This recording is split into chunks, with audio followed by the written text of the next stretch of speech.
ইসলামে আঙ্গুল ফোটানো নিয়ে কোনো বিধিনিষেধ আছে কিনা দয়া করে উত্তর দিলে উপকৃত হবে। পশ্চিম দিকে পা দিয়ে ঘুমানো যাবে কিনা? জামাতে নামাজ পড়ার সময় অজু ভেঙে যায় তাহলে কি করব? যদি প্রথম কাতারে আমি থাকি কিভাবে বের হব? মেয়েরা কবর জিয়ারত করতে পারবে কিনা? ঠোঁটের নিচে দাড়ি কাটার বিধান কি? মশার রক্ত জামায় লাগলে নাপাক হবে কিনা? এমন কোন আমল আছে কি যেটা সারা রাত আমাদের শয়তান এবং খারাপ জিন থেকে হেফাজত করবে? মেয়েদের চুল কাটার বিধান কি? কতটুকু কাটা যাবে? আজানের সময় বাথরুমে থাকাকালীন অবস্থায় কি আজান উত্তর দেওয়া যাবে? কাকড়া খাওয়া জায়েজ হবে কিনা? তাড়াতাড়ি বিয়ে হওয়ার দোয়া আছে কিনা? অনেক হাদিসের বইয়ে কোরআন আয়াত সমূহ লেখা থাকে, সেগুলো পড়তে হলে কি অজু করতে হবে? ফরজ গোসল করার পরিস্থিতি না থাকলে অজু করে ফরজ নামাজ আদায় করা যাবে কি না? তাহলে চলে যাচ্ছি আপনাদের জিজ্ঞাসার জগতে। এমনি কামরুজ্জামান জানতে চেয়েছেন ঠোঁটের নিচে দাড়ি কাটার বিধান কি? ঠোঁটের নিচের দাড়িগুলো এগুলো দাড়ির অন্তর্ভুক্ত, অথবা এগুলো কাটা যাবে না। তাসলিমা আক্তার জানতে চেয়েছেন মাছের আইস বা রক্ত কাপড়ে লাগলে নামাজ হবে কিনা? মাছের রক্ত কাপড় লাগলে হবে না, এটা শরিয়ার দৃষ্টিকোণ থেকে এটা আসলে রক্ত নয়। অতএব এই রক্ত যদি আত্মাচারা প্রবাহমান নয়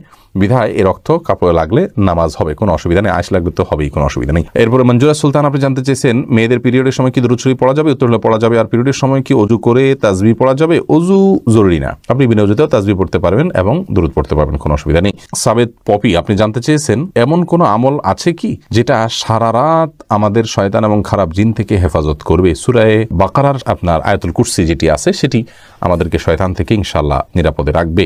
এছাড়া তিনকুল সূরা ইখলাস, সূরা ফালাক, সূরা নাস তিনবার রাতে পড়ে শুবেন, ইনশাআল্লাহ শয়তান থেকে আল্লাহ তাআলা আপনাকে আশ্রয় রাখবেন। আয়াতুল কুরসি পড়ে ফু দিয়ে পুরো শরীর মুছে তারপরে শুবেন। এরপরে ইসরাত বর্ণা আপনি জানতেছেন আজানের সময় বাথরুমে থাকাকালীন অবস্থায় কি আজান উত্তর দেওয়া যাবে? উত্তর হলো না। বাথরুমে যেহেতু আল্লাহর নাম নেওয়া এবং জিকির করা হাদিসে নিষেধ রয়েছে, অতএব আপনি বাথরুমে বসে এই কাজটি করতে পারবেন না, বরং সেখানে বসে যথাসম্ভব আপনি মনে মনে জিকির করতে পারেন। বের হয়ে যদি আজান পান তাহলে সেক্ষেত্রে আপনি বের হওয়ার উত্তর দিতে পারেন। আর সুরাইম আইডি থেকে আপনি জানতেছেন তাড়াতাড়ি বিয়ে হওয়ার দোয়া আছে কিনা? না ভাই, তাড়াতাড়ি বিয়ে হওয়ার জন্য আসলে বিশেষ কোনো দোয়া নাই, তবে সূরা ফুরকান আয়াত নম্বর 74 রব্বানা হাব লানা মিন আজওয়াজিনা, এই রব্বানা থেকে আয়াতের শেষ পর্যন্ত এটুকু বিভিন্ন সময় বারবার করে পড়বেন, বিনা অজুতেও পড়তে পারেন, কোনো নির্দিষ্ট সংখ্যায় নাই, বিশেষ করে পড়বেন। এখানে আল্লাহর কাছে নেককার জীবন সঙ্গী পাওয়ার জন্য দোয়া রাখা হয়েছে, আপনি সেটা পাঠ করতে পারেন। কিন্তু স্পেসিফিকলি কোনো আমল নাই যেটা আমল করলেই আপনার দ্রুত বিয়ে হয়ে যাবে। আপনি উপার্জন করবেন, অভিভাবকদেরকে বোঝাবেন এবং কোন পরিস্থিতি আপনার কি করণীয় কোনো আলেমের কাছ থেকে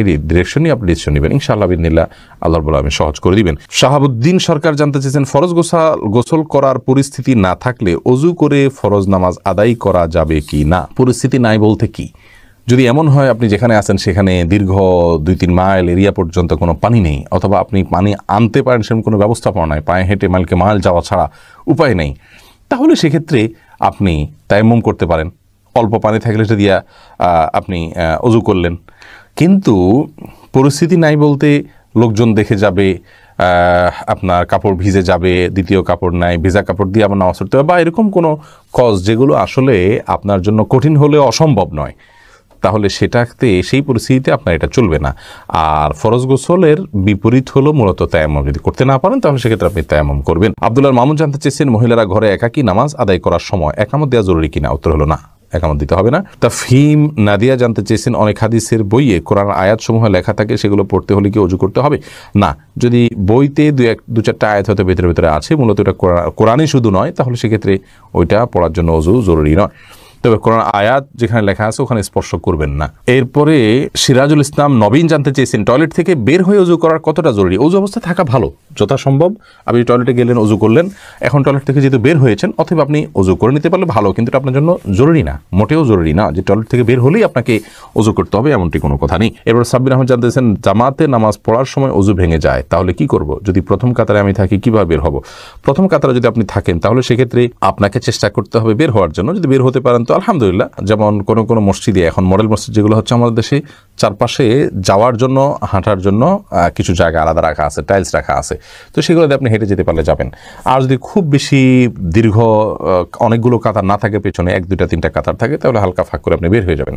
আর যদি এত বেশি মানুষ পেছনে থাকে যে আপনি বের হইতে গেলে অনেক মানুষকে কষ্ট দিয়ে বের হতে হবে, তাহলে আপনি ওই অবস্থায় বসে থাকবেন বা দাঁড়িয়ে থাকবেন সালাত বাদ দিয়ে, এরপরে আপনি বের হবেন। লুৎফুর আনোয়ার জানতে চেয়েছেন কাঁকড়া খাওয়া জায়েজ হবে কি না? কাঁকড়া খাওয়া জায়েজ হওয়া না হওয়া নিয়ে ওলামায়ে কেরামের মধ্যে পার্থক্য আছে, ইমামদের মধ্যে পার্থক্য আছে। ইমাম আবু হানিফার মতে এটি মাকরুহ, অন্যান্য অনেক ইমামের মতে এটি সম্পূর্ণ জায়েজ আছে, কিন্তু হারাম কারোর মতে না। এসকে এমডি ফরিদ জানতে চেয়েছেন মশার রক্ত জামায় লাগলে নাপাক হবে কিনা? উত্তর হলো না, মশার রক্ত জামায় লাগলে নাপাক হবে না। এবং মাছের যে বিষয়টি, মশার বিষয়টি একই। এমডি সালমান কোরাইশি আপনি আমাদের ইউটিউব চ্যানেলে প্রশ্ন করেছেন, মেয়েদের চুল কাটার বিধান কি, কতটুকু কাটা যাবে? মেয়েদের চুল আপনি কাটতে পারেন যদি সেটা পুরুষের মতো হয়ে যাচ্ছে, পুরুষ মেয়ে পার্থক্য করা যাচ্ছে না, এতদূর যদি না কাটেন, এবং কোনো ফাসেক মেয়েদের যারা চুলের বিভিন্ন স্টাইল করে কেটে কেটে তাদের সাথে সাদৃশ্য গ্রহণের উদ্দেশ্যে বা সাথে সাদৃশ্য হয়ে যায় সেরকম যদি না কাটেন, আপনার কথার কথা আপনি 2 ইঞ্চি 4 ইঞ্চি কাটলেন, বেশি লম্বা হয়ে যাচ্ছে, আপনার জন্য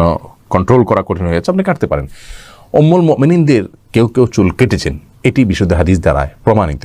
অতএব এইটুকু আপনি কাটতে পারেন, কিন্তু কাটতে কাটতে যদি একেবারে পুরুষের মতো করে ফেলেন তাহলে সেটা উচিত নয়, কারণ পুরুষের সাথে সাদৃশ্য গ্রহণকারী নারীদের প্রতি আল্লাহ লানত বর্ষিত হয়েছে। ঠিক একইভাবে মেয়েদের সাথে সাদৃশ্য গ্রহণকারী পুরুষদের প্রতিও আল্লাহ তাআলার লানত বর্ষিত হয়েছে।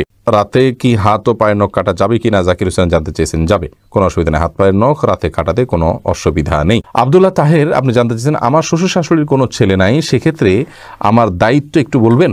আপনার শ্বশুর শাশুড়ি যদি কোনো ছেলে না থাকে, আল্লাহ যদি আপনাকে সামর্থ্য দিয়ে থাকেন, আপনার স্ত্রীর মনোরঞ্জন এবং তার প্রতি আপনার আন্তরিকতা দেখানো যে কর্তব্য, সেই জায়গা থেকে আপনি শ্বশুর শাশুড়ির যদি খোঁজখবর নেন, তাদের পাশে দাঁড়ান, অবশ্যই এটি অনেক বড় সওয়াবের কাজ হবে ইনশাআল্লাহ, এবং করা উচিত আপনার যদি আপনার সাধ্যে থাকে। মাহমুদুল হাসান লিজন জানতে চেয়েছেন, পশ্চিম দিকে পা দিয়ে ঘুমানো যাবে কিনা, কেবলার দিকে পা দিয়ে ঘুমানো যাবে কিনা? পশ্চিম দিকে বলতে আমাদের জন্য পশ্চিম দিকে, কিন্তু যারা পশ্চিমা দেশগুলোতে আছেন তাদের জন্য অন্য কোনো দিকে হবে। অতএব যে যেখানে আছেন তার জন্য কেবলার দিকে পা দিয়ে ঘুমানো যাবে কিনা, এলো প্রশ্ন। এই প্রশ্ন উত্তর হলো যে কোনো হাদিস আসলে কেবলার দিকে পা দিয়ে ঘুমাতে নিষেধ করা হয়েছে এরকম কোনো হাদিস কিন্তু নেই, পাই না আমরা। অতএব কেবলার দিকে পা দিয়ে ঘুমানো মৌলিকভাবে কোনো হাদিসে নিষিদ্ধ কোনো বিষয় নয়। তবে যেহেতু কেবলা সেদিকে আছে, আমার কাছে যদি খারাপ লাগা কাজ করে কেবলার প্রতি শ্রদ্ধার জায়গা থেকে, তাহলে সেক্ষেত্রে অন্যদিকে আমি পা দিয়ে ঘুমালাম, শোলাম, সেটা ভালো, উত্তম। শরীফা জানতে চেয়েছেন, মেয়েরা কবর জিয়ারত করতে পারবে কিনা? না বোন, বিশেষ করে একটা হাদিসে আছে যে নবী সাল্লাল্লাহু আলাইহি সাল্লাম যারা অনেক বেশি মহিলাদের মধ্যে কবর জিয়ারত করে তাদের উপরে ভর্ৎসনা করেছেন। তো এই হাদিস থেকে কেউ কেউ বলেছেন যে অনেক বেশি না করলে মাঝে মধ্যে গেলে জায়েজ আছে, কিন্তু বেশিরভাগ উলামায়ে কেরামের মত হলো, সংখ্যাগরিষ্ঠ উলামায়ে কেরাম কোরআন হাদিসকে অ্যানালাইসিস করে যেটি বলেছেন, যে মতটি ব্যক্ত করেছেন, তা হলো মেয়েরা কবর জিয়ারত করবেন না। তবে কবরের অদূরে পাশে, ওয়ালের পাশে দাঁড়িয়ে তারা আপনার তাদের প্রিয়জনের জন্য দোয়া করা, সালাম পেশ করা, এগুলো করতে পারেন, কিন্তু কবরস্থানে তারা প্রবেশ করবেন না।